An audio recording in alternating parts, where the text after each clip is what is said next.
हिंदुस्तान की इस मिट्टी में जितने भी शहीद हुए, उन सब की शहादत ने इस मुल्क के लोगों के खून में एक दिलेरी पैदा की, एक दिलेरी पैदा करने का काम किया। सिख और शहादत मेरी वीडियो सीरीज़ के दूसरे पार्ट में, आज पहले पार्ट को मैंने बनाया था, उसके दूसरे पार्ट को कंटिन्यू करते हुए आज मैं जिस सिख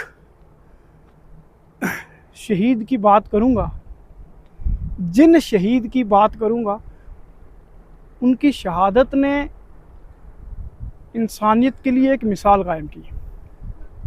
सिखों के पांचवें गुरु गुरु अर्जन देव जी, उनकी शहादत ने, पहले तो मैं कहूँ कि गुरु जी का सिक्खी के प्रचार में, गुरु नानक के फ़लसफ़े के प्रचार में एक बहुत बड़ा कंट्रीब्यूशन है, बहुत बड़ा कंट्रीब्यूशन है उनका। और गुरु अर्जन देव जी महाराज का जन्म 1563 में हुआ। उनके पिताजी गुरु रामदास जी, गुरु अर्जन देव जी महाराज की टीचिंग्स का असर, प्रभाव लोगों में बड़े जल्दी फैला और बहुत दूर तक फैला। उनका जो संदेश था, गुरु नानक के फ़लसफ़े को उन्होंने जिस तरह से आगे लाया, मानवता के लिए जिस तरह से उन्होंने बात की, इंसानियत की जिस तरह से उन्होंने बात की, लोग उनसे प्रभावित हुए। बहुत ही जल्दी उनकी बहुत ही लोकप्रियता जो है वो हो गई बहुत बड़े इलाके में, और अलग अलग धर्म से, अलग अलग ज़ात से लोग सिखिज़्म को फॉलो करने लगे, गुरु जी को फॉलो करने लगे। और उनके लिए कोई भी धर्म या ज़ात से ऊपर इंसानियत का जज्बा था। गुरु जी ने अपने से पहले के गुरुओं की बानी को इकट्ठा किया, आदि ग्रंथ की रचना की। दरबार साहिब अमृतसर, जिसको कि हम आजकल स्वर्ण मंदिर कहते हैं, गोल्डन टेम्पल भी कहते हैं, उसके निर्माण का कार्य शुरू किया। और देखिए, जैसा कि मैंने कहा, उनके लिए धर्मों में कोई भेदभाव नहीं था। दरबार साहिब अमृतसर की जो नींव थी, उन्होंने लाहौर के एक फ़कीर, संत फ़कीर मियाँ मीर जी से रखवाई थी, जो कि एक मुस्लिम थे। ये बहुत से मेरे जो मुस्लिम भाई हैं शायद ना जानते हों। गुरु अर्जन देव जी पातशाह सिखों के पांचवें गुरु, जिन्होंने कि स्वर्ण मंदिर जो है, दरबार साहिब जो है, जिसकी रचना शुरू की थी, निर्माण शुरू किया था, उन्होंने वहाँ की नींव जो थी वो मुस्लिम संत फ़कीर मियाँ मीर जी के हाथों से रखवाई थी। तो जिस तरह से मैंने कहा, उनकी टीचिंग्स का लोगों पे प्रभाव हुआ, लोग सिखिज़्म के साथ जुड़ने लगे। उसी तरह से लोग जो थे, कुछ लोग जो थे वो उनके अगेंस्ट भी होने लगे। जो कट्टर लोग थे, उनको उनकी बातें अच्छी नहीं लगने लगी। और जब अकबर की मौत के बाद जो था सलीम, राजकुमार सलीम, जिसके ऊपर के हमारे यहाँ पे बहुत बड़ी फिल्म भी बनी थी, अभी तक लोग उसको जानते होंगे, नाम नहीं मैं लूँगा। वो जब उसको गद्दी पे बिठाया गया अकबर की मौत के बाद, तो जहांगीर बना के उसको जो है वो राजा बनाया गया इस मुल्क का। और जिन लोगों ने उसको सपोर्ट किया,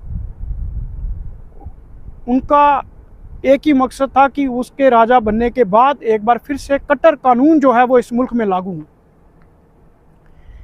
और जो अकबर थे, उन्होंने अपना जो वारिस था आने वाला आगे, वो अपने पोते खुसरो को कहा था, जिसको कि उन्होंने माना था कि ये इसके बाद जिस मुल्क का जो है वो मुखिया बनेगा। लेकिन जब जहांगीर इस मुल्क के राजा बन गए, तो खुसरो को वहाँ से पंजाब छोड़ के वो वहाँ से पंजाब की तरफ भागने लगे, वहाँ से जाना पड़ा उनको। और जब वो वहाँ से गए तो पंजाब से होते हुए वो गुरु अर्जन देव जी पातशाह के पास भी रुके, उनके दर्शन किए और उनका आशीर्वाद भी लिया। जहांगीर को यह बात पता लगती है और वो कहीं ना कहीं गुरु जी को जो है वो बागी मान लेता है। और फिर पहले तो खुसरो को कैद कर लिया गया, पकड़ा गया और उसको सज़ा के तौर पे जो है वो अंधा बनाया गया। और गुरु अर्जुन देव जी महाराज को भी लाहौर में कैद किया, बड़े ही सितम यातनाएं दी।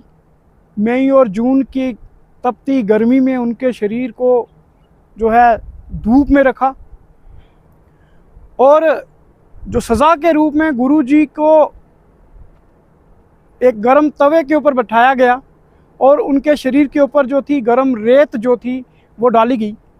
जब गुरु जी का शरीर जलने लगा, पूरी तरह से जल गया, तब उनको जो है वो रावी के नदी में जो है उनके शरीर को उनको नहाने के लिए कहा गया और वहीं पे गुरु जी महाराज जो थे उनका शरीर जो था वो आलोप हो गया और वो ज्योति ज्योत समा गए।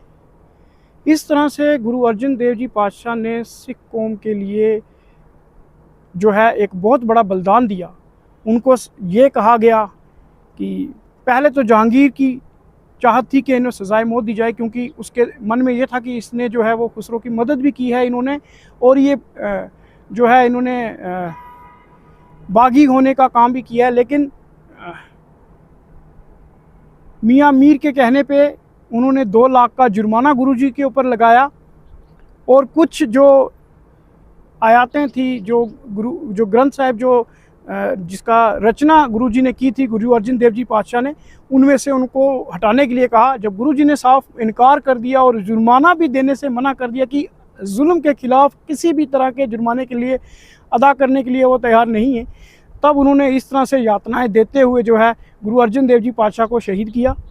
गुरु जी की शहादत के बाद इस मुल्क के लोगों में ये पहली बार एहसास जागा कि जुल्म के ख़िलाफ़ जो है वो लड़ना भी पड़ेगा। और गुरु हरगोबिंद राय जो उनके बेटे थे, उन्होंने आगे चल के जो है जो सैन्य जो है फौज जो है वो भी तैयार करने की जो है वो कोशिश की। तो आगे चल के और वीडियोस में इसके बारे में और बात करेंगे, किस तरह से शहादत जो है, जो मैंने पहली वीडियो में कहा था, सिख कौम के रग रग में बसी है।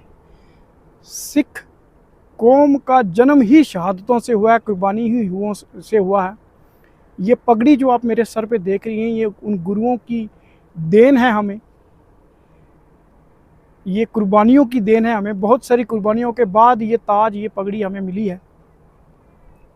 ये पूरे 2-4 दिन और मैं कुछ और शहीदों की बात करूंगा, और मैं क्यों इन दिनों में ये वीडियो बना रहा हूँ, ये मैं अपनी जो इस सीरीज़ की आखिरी वीडियो होगी उसमें ज़रूर कहूँगा। बहुत बहुत शुक्रिया। वीडियो पसंद आए मैसेज को ज़रूर आगे शेयर करिएगा, लाइक करिएगा। बहुत बहुत शुक्रिया।